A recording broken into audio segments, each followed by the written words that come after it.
Alhamdulillah alladzi khalaqal insana wa 'allamahul bayan. Asyhadu an la ilaha illallah wahdahu la syarika lah wa asyhadu anna Muhammadan 'abduhu wa rasuluh. Allahumma salli ala Muhammad wa ala alihi wa ashabihi zawil kiram, amma ba'd. Faya ibadallah, ittaqullaha haqqa tuqatih wa la tamutunna illa wa antum muslimun.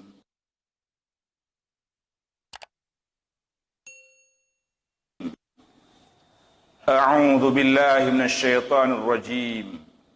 Bismillahirrahmanirrahim.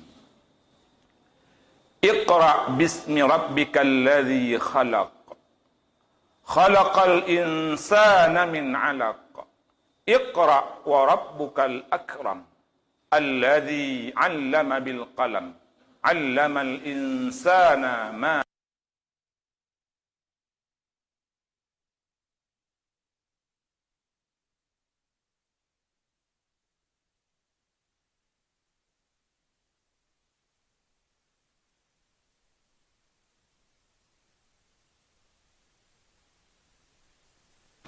atas rahmat, nikmat, taufik dan hidayah yang senantiasa menghiasi kehidupan kita hingga pada saat yang mulia ini. Selawat dan salam senantiasa tercurahkan kepada junjungan kita, contoh teladan paling sempurna, Rasulullah Muhammad sallallahu alaihi wasallam, yang telah membawa umat manusia dari kehidupan jahiliyah kepada kehidupan Islamiyah dan ilmiah. Hadirin sidang jamaah Jumat rahimakumullah. Laporan salah satu lembaga internasional tentang minat baca yang ada di dunia, khususnya 70 negara yang disurvei oleh mereka, melaporkan bahwa Indonesia berada di urutan 62 dari 70 negara yang disurvei atau diteliti. Urutan 62 dari 70 negara dari segi minat baca, belum lagi kemampuan memahami bacaan. Data ini juga dirilis kembali oleh Kementerian Pendidikan Nasional tentang masih rendahnya minat baca bangsa kita. Untuk itulah sangat tepat jika kita umat Islam yang jumlahnya 88% di Indonesia untuk merenungkan kembali, merefleksikan kembali tentang fenomena dan minat baca ini. Kenapa? Karena dalam Al-Quran ada sekian banyak perintah Allah Subhanahu wa ta'ala. Mulai dari perintah salat hingga perintah-perintah lainnya. Tapi ada satu perintah yang sering terabaikan di kalangan umat Islam, dan itu adalah perintah membaca. Padahal Allah Subhanahu wa ta'ala, perintah yang pertama sekali diturunkan ke atas permukaan bumi ini adalah perintah membaca. Tentang pentingnya membaca sebagai jendela untuk menimba ilmu pengetahuan ini, dilukiskan Allah sepanjang ayat-ayat dan surat dalam Al-Quran, terutama yang berkaitan dengan ilmu. Lebih 854 kali Allah menyebut kata ilmu dalam berbagai bentuknya di dalam Al-Quran. Dan 854 kali itu belum termasuk kata-kata yang semakna dengan ilmu, seperti yamdurun, ta'qilun, tatafakkarun, tadabbarun, dan tafaqqahun, serta kata-kata yang semakna lainnya. Padahal sejak awal perintah pertama yang Allah turunkan 1500 tahun yang silam adalah perintah Iqra bismi rabbikal ladzi khalaq. Bacalah. Perintah membaca. Kata Iqra ini berasal dari akar kata qara'a yang berarti himpun. Dan dalam kamus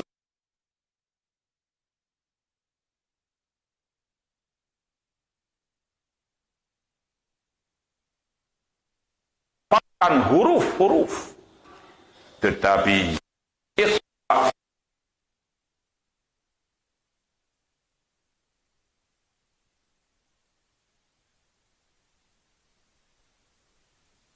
dasar adalah melafadzkan huruf-huruf dari berbagai sumber bacaan, mulai dari sumber bacaan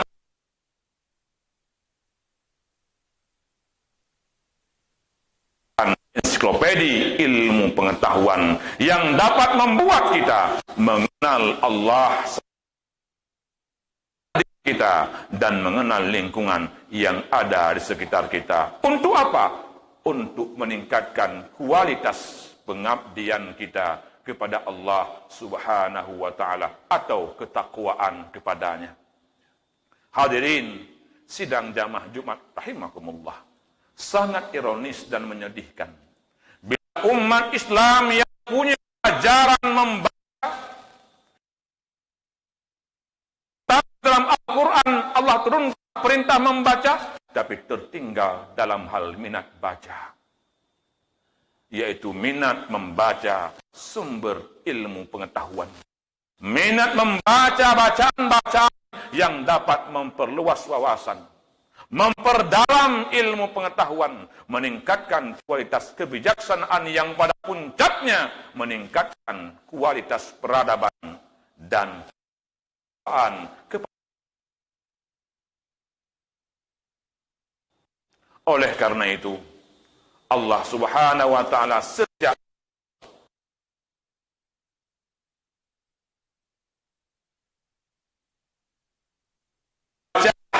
dengan nama Tuhanmu yang telah menciptakan.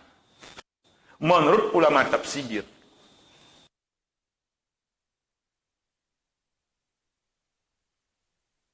ada dua pengertian yang paling mendasar di tengah kehidupan kita yang sedang hari ini. Kepada tujuan membaca adalah membesarkan Allah Subhanahu wa ta'ala, bukan membesarkan diri kita dan kelompok kita. Membaca dengan nama Allah, belajar menuntut ilmu di berbagai jenjang dan jenis pendidikan. Tujuannya adalah, motifnya adalah, niatnya adalah karena Allah Subhanahu wa ta'ala. Itu makna pertama membaca. Kenapa hal ini sangat kontekstual di hari ini?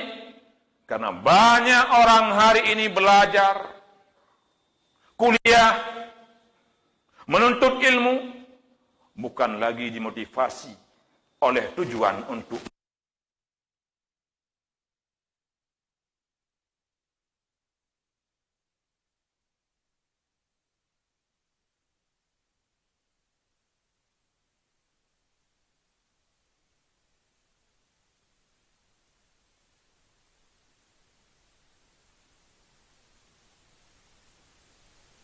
kita, baik itu doktor, magister, dan gelar-gelar lainnya. Bila kita baca ayat pertama ini, Bismi Rabbik,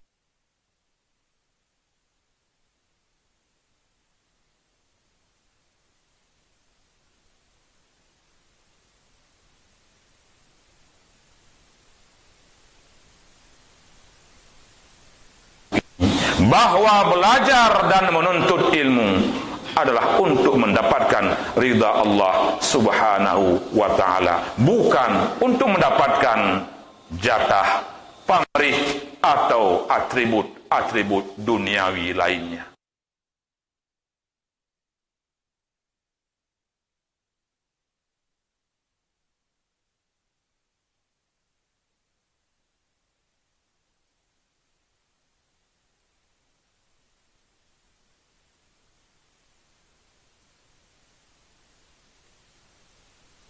Kebodohan merupakan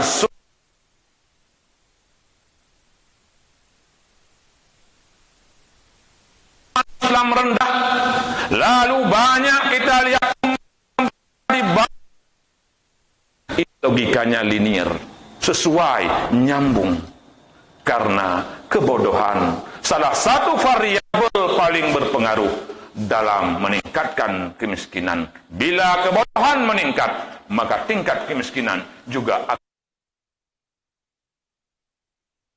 berada dalam cengkeraman umat lain, sehingga dia selalu menjadi pengikut, bukan menjadi model.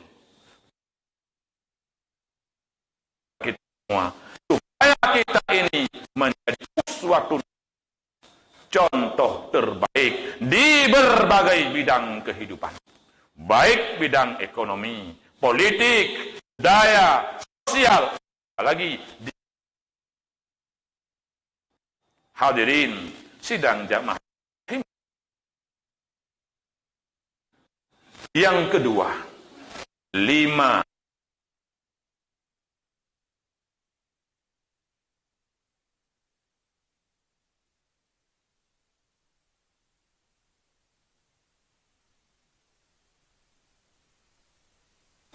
mulai dari pendidik.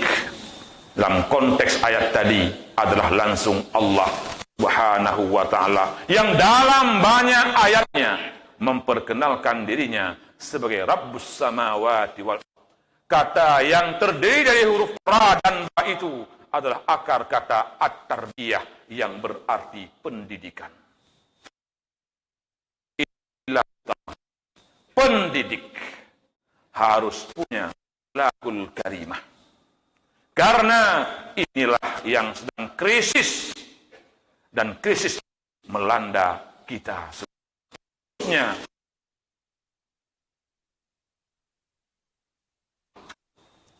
Jumlah benar semakin sedikit, sementara di sisi lain jumlah orang pintar semakin banyak. Sehingga tidak ada hubungan yang sesuai dan positif antara peningkatan jumlah lembaga pendidikan dan sarjana dengan peningkatan kualitas budaya.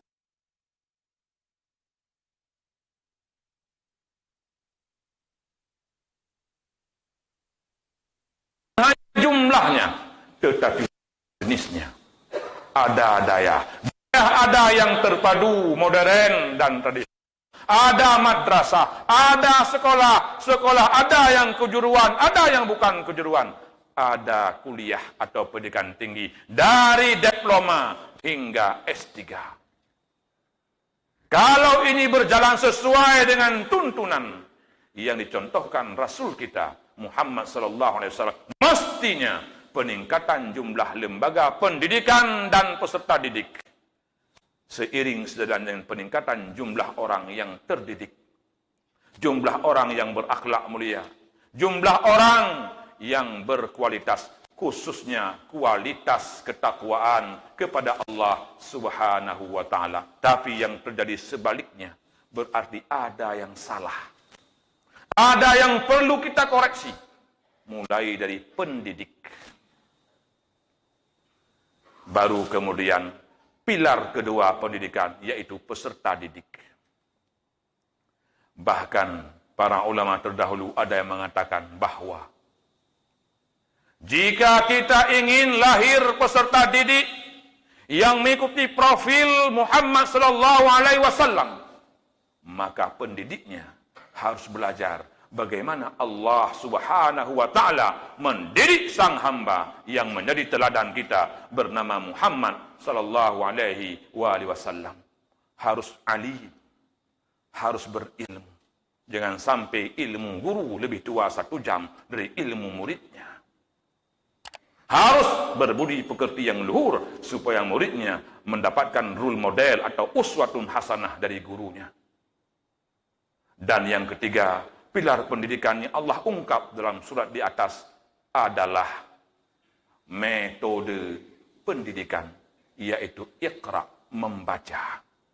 Sayangnya bangsa kita, termasuk rakyat Aceh, kemampuan membaca WA jauh lebih tinggi dibandingkan kemampuan membaca Al-Quran, membaca hadis, membaca buku-buku yang mengandung ilmu pengetahuan yang sangat bermanfaat. Bukan hanya untuk hidupnya di dunia ini, tapi juga untuk bekal kembali ke akhirat nanti. Waktu yang terbuang begitu banyak untuk membaca hal yang tidak bermanfaat dan menyebarkan hal-hal yang tidak bermanfaat pula. Padahal waktu-waktu yang kita lalui begitu cepat. Jumlah bacaan dan ilmu yang harus kita serap dan pahami jauh lebih banyak dari umur yang tersedia, dari waktu yang ada. Sehingga mestinya kita manfaatkan seefektif dan seefisien mungkin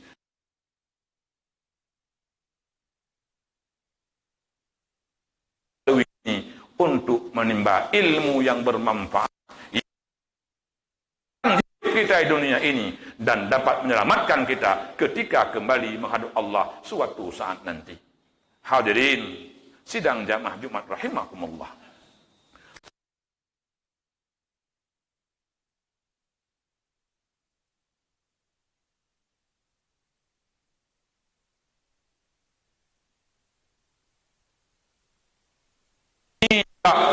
Sekarang bisa bermakna laptop, iPad, bahkan HP. Jika dulu semua kata diucapkan oleh lidah, pada hari ini semua kata bisa ditulis oleh jari jemari. Lidah tidak lagi berfungsi banyak untuk menyebarkan ilmu.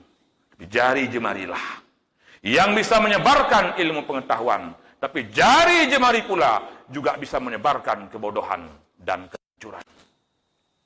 Oleh karena itu, mari manfaatkan jari jemari kita ini untuk mendownload ilmu yang tersebar di berbagai kitab dan literatur. Dan jari jemari ini kita tekan untuk menekan supaya ilmu yang ada tersebar kepada banyak orang. Baik ilmu yang tersebar di kitab-kitab gundul maupun ilmu yang ada di buku-buku dan berbagai artikel serta literatur. Supaya teknologi yang bernama kalam, HP, iPad dan lain sebagainya itu betul-betul kita manfaatkan untuk hal-hal yang dapat membawa kita selamat dunia sekaligus selamat akhirat. Hadirin sidang jamaah Jumat rahimakumullah. Yang terakhir, ayat di atas menjelaskan tentang pilar pendidikan, yaitu kurikulum, yaitu malam ya'lam, yang belum kita ketahui. Supaya apa? Supaya umat Islam senantiasa mendapatkan ilmu baru, menemukan ilmu baru. Karena kalau umat Islam yang menemukan teori-teori baru, ilmu-ilmu baru, maka ada iman dalamnya. Ilmu yang ditemukan bersumber dari sumber ajaran yang sejati, yaitu hadis dan beberapa tulisan para ulama terdahulu, sehingga ilmunya tidak kami sekularisasi seperti banyak tersebar hari ini dan disajikan kepada anak-anak kita dan kita semua melalui berbagai media yang terhubung dengan sarana internet atau jaringan dunia maya. Tapi bila ilmu itu dihasilkan oleh umat Islam dengan pondasi keimanan yang kuat, intelektualitas yang mantap, dan akhlak yang mulia, maka ilmu ini tidak digunakan untuk menghancurkan, tapi justru ilmu digunakan untuk membangun peradaban. Sehingga bila kelima pilar ini kita perbaiki sejak dari rumah tangga, lembaga pendidikan, dan masyarakat, insya Allah umat Islam akan meninggalkan era-era ketertinggalannya menuju kemajuan dan peradaban yang gemilang, seperti yang pernah dialami oleh Islam di era-era sebelumnya. Dengan demikian, maka Abu Hamid Al-Ghazali mengatakan bahwa menuntut ilmu adalah takwa. Menyebarkan ilmu adalah ibadah. Mengulang-ulang belajar ilmu adalah zikir. Dan mencari ilmu adalah jihad. 4 kegiatan ini harus menjadi kebiasaan umat Islam. Harus menjadi budaya umat Islam. Dan harus menjadi fokus perhatian umat Islam. Terutama pemerintahnya. Dengan kebijakan dan anggaran yang dialokasikannya. Berapa anggaran yang membuat orang jadi lebih baik pengetahuannya. Lebih baik kualitas keberagamaannya dan keislamannya. Lebih baik kualitas kehidupannya. Itu mencerminkan seberapa Islam kebijakan-kebijakan yang kita buat dan kita laksanakan.